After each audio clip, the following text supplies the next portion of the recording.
I know that this was a long gestating project, many years to get to this point, but what do you think is the most fulfilling aspect about this film coming out right now? And though it has taken a long time, what do you think is the importance of this moment we're in right now, politically and socially, for this film to be out in 2024?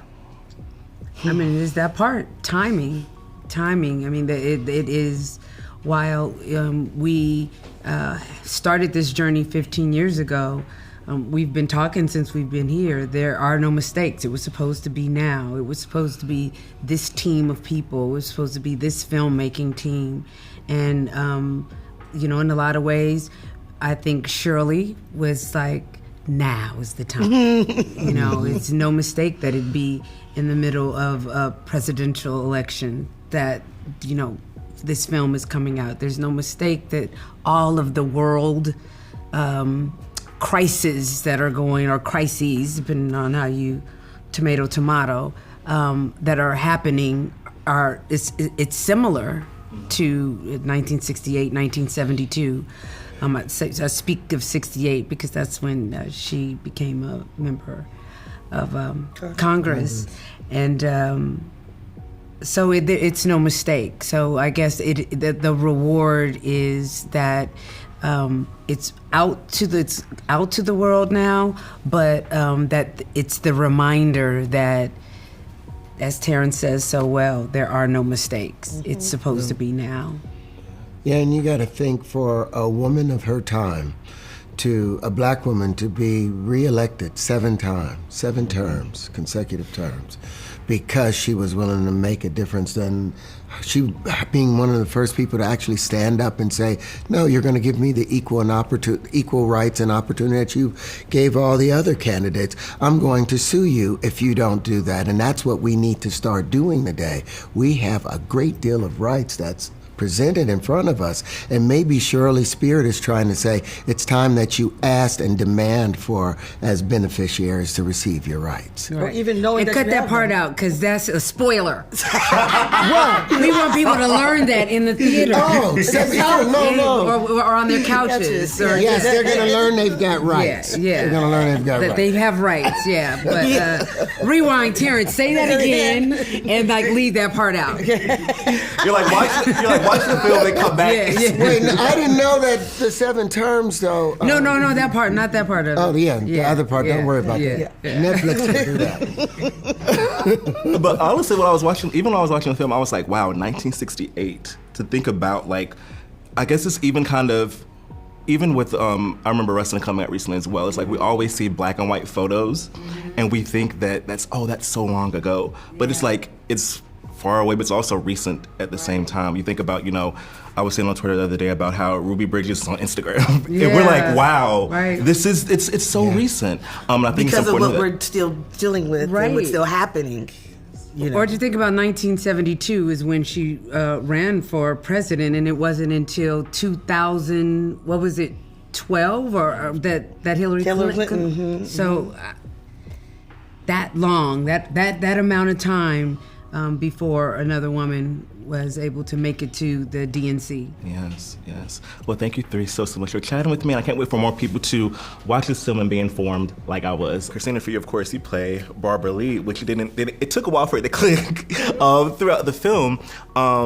What was it like? Because I understand that you got to, speak with her and when she was on set and such. And it's interesting because though this is a presidential election coming up soon, and it's one where we're not seeing anything sort of like Shirley that's going to happen, but it just happens to be you're playing Barbara Lee in this film, and she's running for Senate, so that's kind of like serendipitous timing as well. But what was that experience like, getting to talk with her and put her in this film with Shirley Chisholm? I knew about Shirley. I did not know about Barbara Lee, and so in doing the research and the prep, to see how extensive her career has been since 1972 has been incredible. But to see just in all of the levels of how powerful I think that she's been, how outspoken it is that she's been, it makes the work a little bit easier because you're seeing the origins of her and Shirley. And I think that that's what the incredible part is that you're seeing Shirley teach this young woman about politics and about how the world works. At this time in 1972 where you're having the women liberation movement, the Black Power movement, Vietnam, there's a lot that's going on. And so, I just think that watching her start will be great for people as you see this election go on. Yes. And Lucas, another thing I didn't know that, this 1972 election year was one that coincided with, 18-year-olds being able to vote. I was like, I thought about it, I was like, hey, maybe, I guess that hasn't been a thing that was just like something that we always do that happen. So what was it like for you to kind of play one of the characters that kind of, we're educating ourselves on like how important the youth were to this campaign. So what was it like for you playing this character that kind of like injects that portion into this part of the film? Yeah, well, I mean, I didn't have to pretend to be young, so fortunately it was like, I was still kind of young, getting older, but I think it was exciting. When I met with him, he was like, he kind of threw shade at my generation, actually. He was like, yeah, you guys aren't as revolutionary as we were. And I was like, I think a lot of people my age would disagree, but I think it was clear how proud he was to have worked with Shirley, and I think that's true of most youthful generations, is that how excited they are to bring in the new energy, and so it's always fun to play something fresh, even though I wouldn't say Robert's like the fresh part of the movie. He wants to be a part of something special, right, which is what Shirley is responsible for. Right. Yes, and for both of you, what was it like working with Regina on this project? I know it's her and Reina have been many years to get this project afloat. I remember I've been hearing about it for so many years, Regina King's going to be in a Shirley Chisholm biopic, and like we're finally here at this moment. So what was it like, working alongside her for a passion project of sorts? I think I keep saying this, but like the parallels between working with Regina and working with Shirley's story are so similar, because Shirley's like, she infuses everything she does with her passion for life. And Regina, whenever she stepped into Shirley, it was like two people just just became one.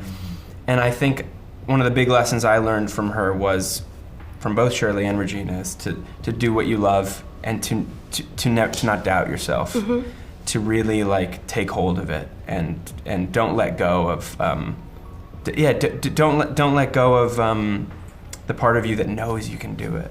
So, that's everyone needs that lesson. Right.